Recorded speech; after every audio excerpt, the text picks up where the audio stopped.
Well, hello and welcome to the Owatonna Today Show, your community connection since 1991.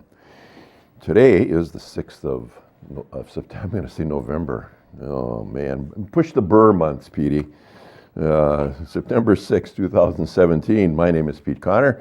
I'm your host for the show, and today we're going to have some informative guests with us. First, we'll have Kim Schaufenbuel from the United Way of Steele County, and she'll be telling us about the upcoming campaign along with some related information.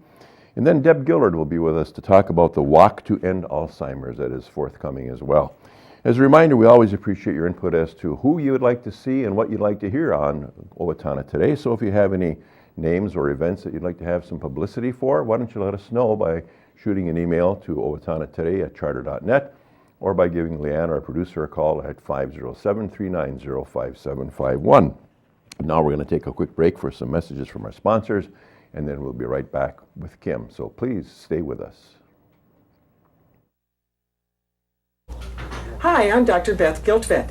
And I'm Dr. Nick Vincelli of Horizon Eye Care. We want you to see what you love and love how you see. We're proud sponsors of the Owatonna Today Show.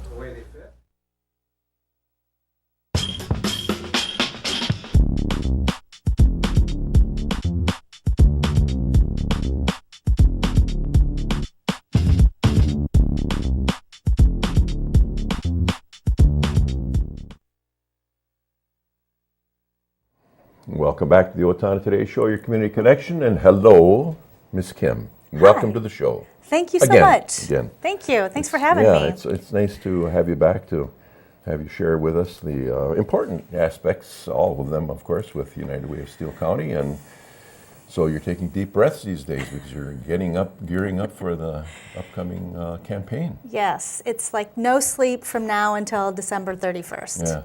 Yeah. Well, that's what you get the big bucks for. Exactly. Yes. Now this is our big push time. We're just kicked off our campaign. Right. I don't know if you saw us at the fair. In the fair, that I've gotten in the mail a couple of those. Why do I get two? I don't know. Well, maybe. No, I know it's because of two different. Yes. One at home, one here. Yeah. Yes. So yes, we mail this report card out to every single person in Steele County, every household in Steele County, and that's quite a big undertaking. It really is our number one piece of literature that we are giving out to the community. What it does is it reports out what we did in the prior year with the money that we received at that time. Right.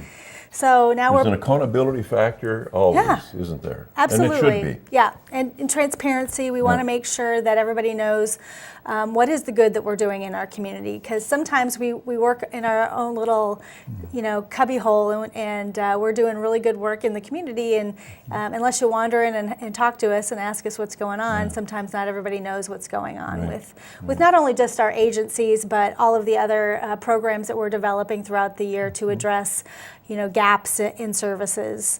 Things like our Boots to Work program, which has been very successful, is one of our opportunity programs within the United Way of Steele County. Yeah.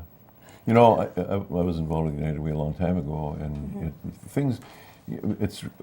let me just say it this way, it's refreshing to see what's happening now because of, we're pretty focused on this is kind of how we do it, and you've got agencies, and that's that, and if you get to be an agency, then you might get funding, or you will get some funding, and depends on the campaign and all that. But now, like Boots to Work, the early childhood transportation, the work readiness stuff. Yes. That's just, just sort of like, wow, that's...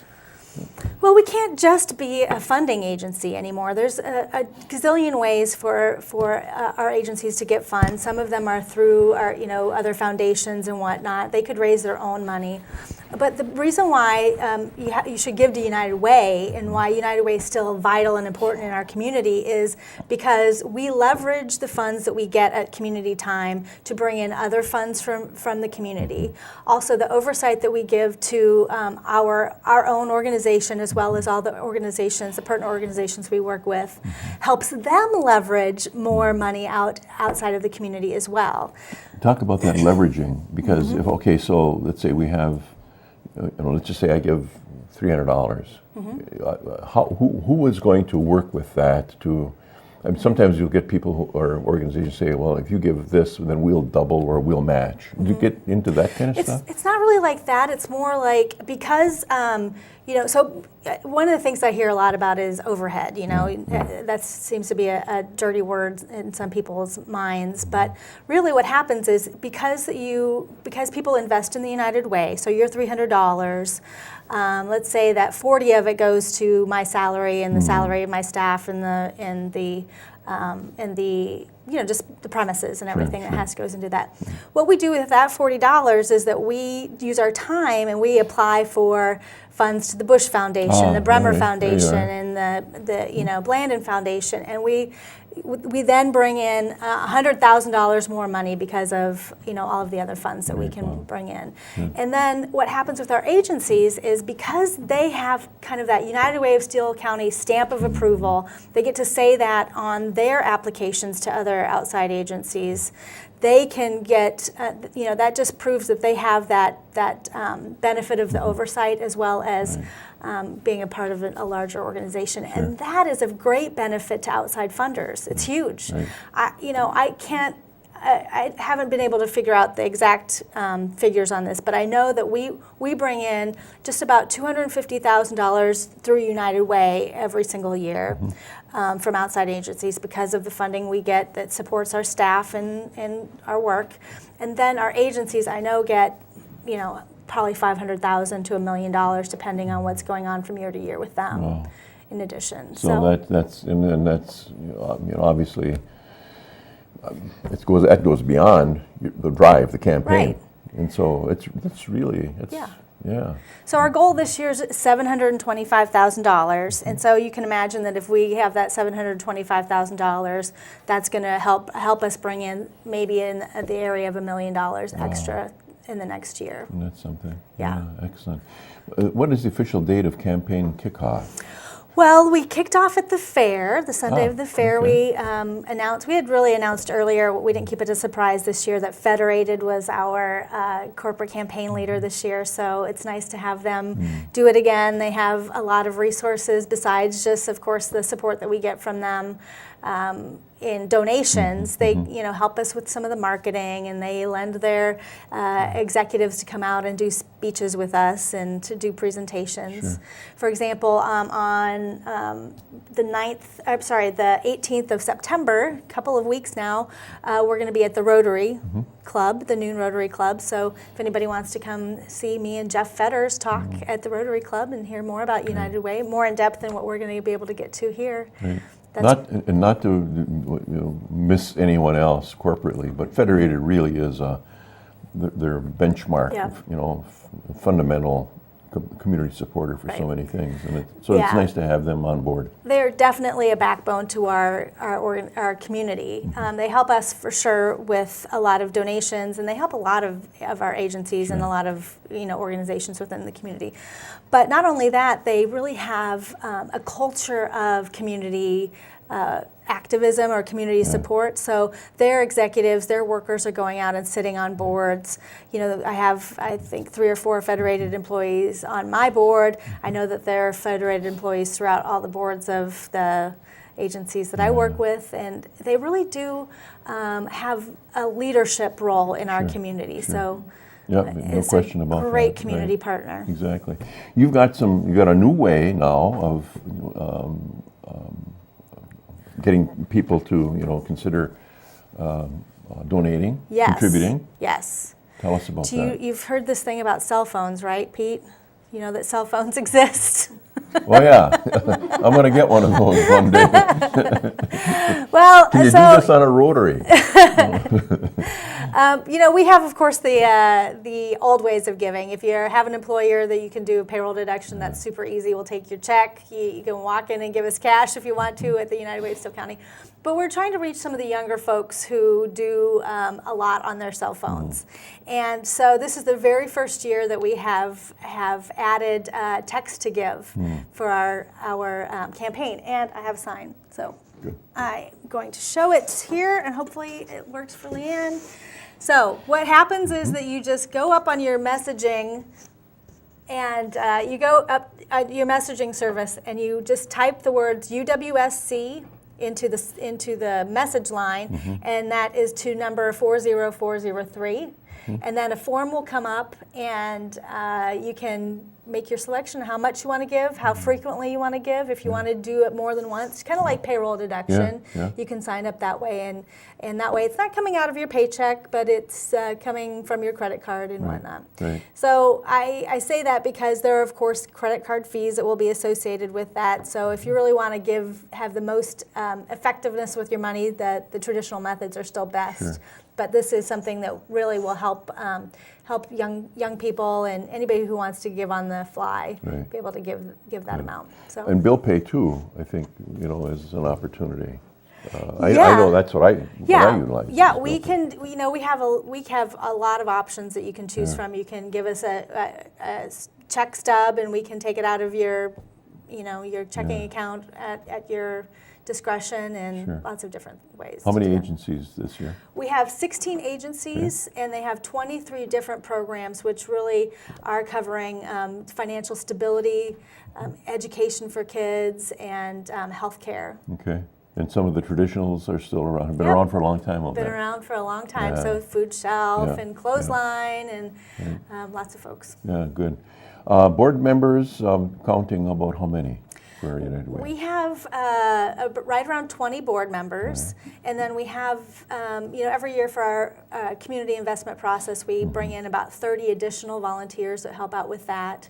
Actually, we have to do a calculation of volunteer hours and time, and over the last year, we actually engaged over 700 people. That includes our campaign volunteers and whatnot, and something like 5,000 hours of volunteer work through the United Way. And interviews are conducted with agencies to learn more about what they're going to do and how they're doing it. And that happens in March, so we raise the money in the fall and we give it away in the spring. So that's all done. Yeah, excellent. Well, take a deep breath, run around the block, do some push-ups. No, it's a great process, and we have lots of really great community partners. So a lot of the agencies, or a lot of the workplaces have been doing this for a long time. They almost know more than I do about this fundraising process. So it's almost plug and play, although we are trying to really recruit and get some more of the larger workplaces that we haven't had as partners to come on and help us out with this process. How many people were affected last year by, do you have any idea on those numbers, Kim? Yes, I know exactly how many people received Steele County services, and that was 13,474. Wow. That's a lot. That's a lot. So really, I'm going to, so some of those were school children that were are receiving like violence prevention education programming at school. So there's actually about 3,000 of those. And so we're helping a lot of Steele County residents. Yeah, that's almost like a third of the county's population. Yep. Yeah, for sure. Well, good stuff, good information, and best wishes. Hope the campaign is successful and that everything rolls smoothly. Thanks for being here again. Look forward to the next time. And thank you for being with us today, because it is important for you to hear about United Way. We'll be now taking some time for some messages from our sponsors, and then we'll be back with Deb Gillard. So please don't go away. Amy Swain Hearing Centers is a proud sponsor of the Owatonna Today Show. I'm Dr. Amy Swain, and I want everyone to hear better.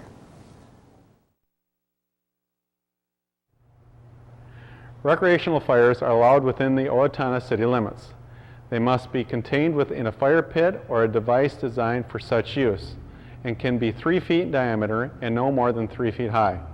They must be 25 feet from a building or combustibles.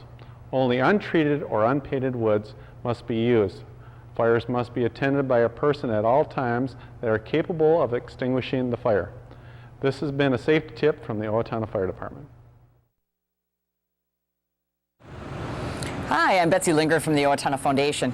Your generosity has made Owatonna a better place to live by benefiting our community, the arts, recreation, and education. Please consider a donation today.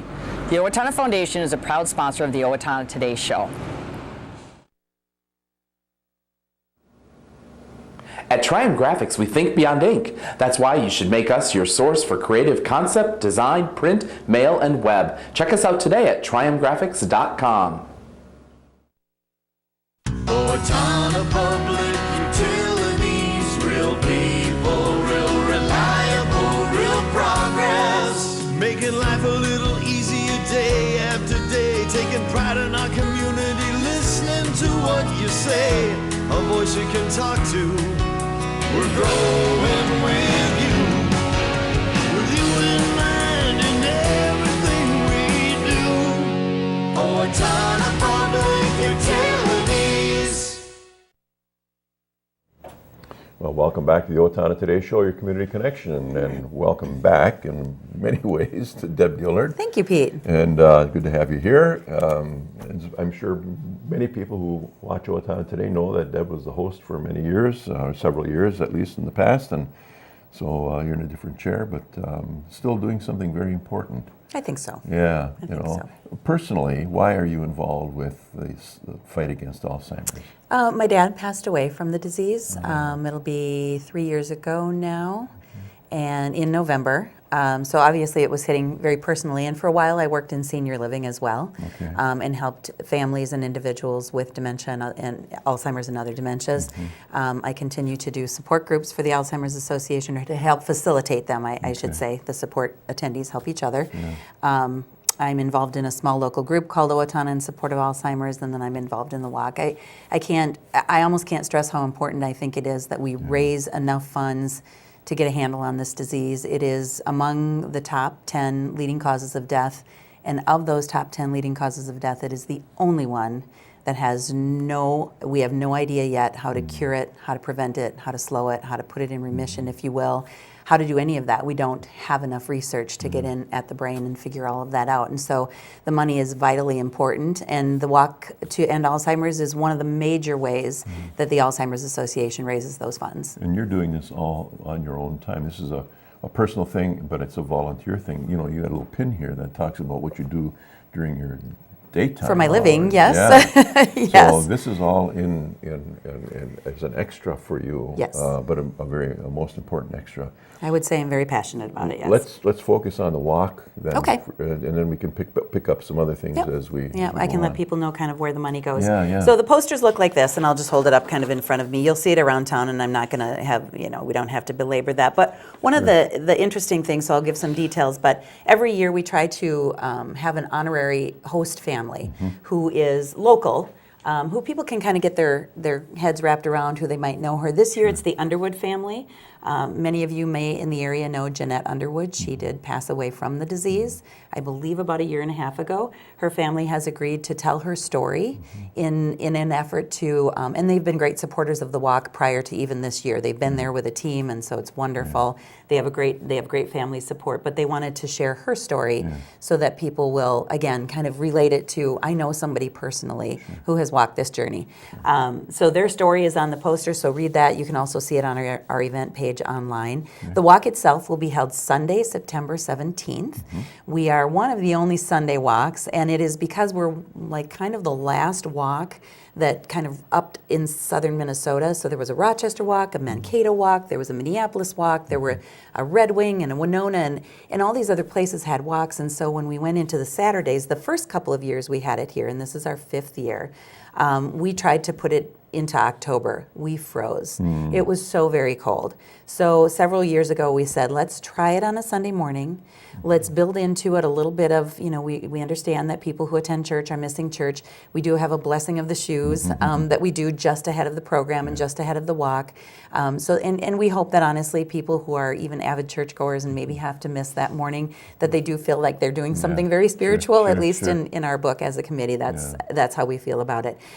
So the registration starts that morning at 9. And where is it? It starts at Mineral Springs Park. Okay. And the walk is very easy. So that's the question I get all the time. How far do we have to walk? Is it a run? No, it's a walk, and it's very relaxed because honestly, we have people with the disease and their families and or their caregivers who are also maybe joining us that day. We are at Mineral Springs Park at 10 o'clock. We have a short opening ceremony where we we talk a little bit about some of the things you and I will be talking about now. We acknowledge our honorary family, talk about the route. At about 10:15, 10:20, the walk starts. There's a 1 mile loop right within Mineral Springs Park. So if someone has mobility issues or whatever, they can just kind of take that loop and then come back and wait for the rest of us. The 3 mile walk encompasses that loop in Mineral Springs Park, follows the trail down Cherry Street. Is it Cherry Street or Cherry Avenue? But Cherry, all the way down to Darts Park. We just loop into Darts Park, we turn around and come back, and that's 3 miles. Wow. So we have a 1 mile and a 3 mile option, or any combination thereof that somebody wishes. We've had families, kids in strollers. A lot of people make it just a wonderful morning and a wonderful event. We're back at about 11 o'clock, I'd say, by the time everybody makes it back in the last, and then we have a short closing ceremony. And honestly, even we as a committee are cleared out of the park by noon. Wow. We are all the signs are down, everything's done, and everybody's on their way home. But it's a beautiful event. It really is. We've had about 250 walkers. I think the last few years pretty steadily. That is our goal. Our goal is 245 this year, and our goal is 32 teams. I just looked before coming to the show today, and we have 33 teams, but less walkers.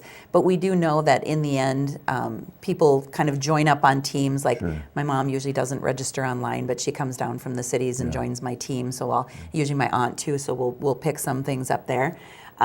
So right now, our goal is 245 participants. We have 142, but again, I have no doubt that we'll pick up the remaining 100-ish. Right. And our goal monetarily is $47,000. Right now, as of today, we are at 53% of that, or $25,000. Again, a lot of the fundraising that we see for this, unfortunately, because it's a lot harder to plan, but a lot of it does come within the last week or so. Yeah. And so that's kind of where that comes in. We also get questions in regards to where the money goes. And again, I spoke to the importance of having that money. Where does it go? 79% of all the money that's raised for the Alzheimer's Association through the various walks nationwide goes to advocacy, care, support, research, and awareness.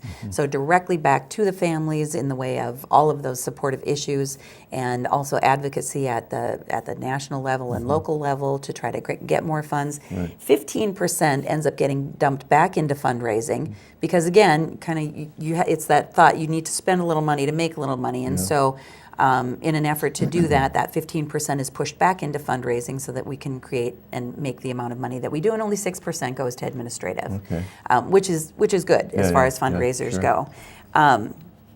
So I think it's usually important. People want to know, where does the money go? What is it for? If you've ever, again, been to a support group or gone online and gotten information or joined an online blog about Alzheimer's or just dug into the information for a loved one, that's where that money is going, to keep that website current, to keep the people contact current, to keep all of that awareness and research, which is vitally important in order to get rid of the disease. Well, just quickly on research, are there leaders in the research world that are doing some? I think the nicest thing that has come about, because honestly, some of the stats indicate almost epidemic proportions. And so while I don't like to get heavy into the numbers, so I'll get back to what you're saying. So even in Minnesota, the Medicaid costs right now of helping those folks that have Alzheimer's, which right now in 2017 is approximately 92,000 individuals in the state of Minnesota, and you multiply that nationally, and I won't throw out those big numbers. Sometimes it's easier for people to understand. But $781 million currently is being spent to care for people living with Alzheimer's and other dementias. This does not even account for the people who are providing unpaid care. People like my mom, who was caring for my dad at home. Nobody was paying her, but there are countless of hours and dollars that we know are going toward dollars in value caring for those folks with Alzheimer's. And the change that is expected to happen, even cost-wise, so if we look at that, by 2025, the jump to numbers in Minnesota is to 120,000, and the jump in Medicaid costs increases 35.1%, so 35%. Honestly, the figures have been thrown around that this is something that could, if not put in check by the year 2050, could literally bankrupt our country because it is just so prevalent. So again, research, cure, remission, prevention, delay of onset, all of those things are so important with this disease. Well. We have great sponsors. I do want to mention Go for Sport has been with us from the very beginning as a major sponsor of ours for our local walk. Owatonna in Support of Alzheimer's, the small group that I mentioned, that I'm a part of. This year, KOWZ radio station is our media sponsor. That means they help and they come in MC on the day, and so all the things that you think of in kind of electronic broadcast media. Edward Jones and its participants here locally they're our national presenting sponsor, so they'll be at the walk. And we do get a lot of great in-kind donation from Hy-Vee of Owatonna too, with food and door prizes and decor on the day of the walk. I know we're close to wrapping up, so I guess my final appeal to people would be come out the day of the walk, register ahead of time, alz.org, and then click on walk, click on our zip code. You can find me, you can find my team, you can join us, you can donate. You can join that day if you just walk up and want to do that, but if you want to start raising funds ahead of time. And honestly, I know people say this a lot, but everything's welcome. $5, $50. And push a prayer up for good weather. And we always do that, yes. Exactly. Although mid-September has proven to be way better than it was for us in October, but thank you very much. Well, best wishes with with not only the walk, but certainly with the whole emphasis that you're providing all of us here in Steele County. So, again, best wishes, and thanks for being here to share all Well, we that appreciate getting the word out in any way we can, so thank you. Good, Deb. Thanks again. And thanks again for your presence with us here today. We're going to take some time for sponsor messages, and then we'll be right back with a wrap-up. So please stay with us.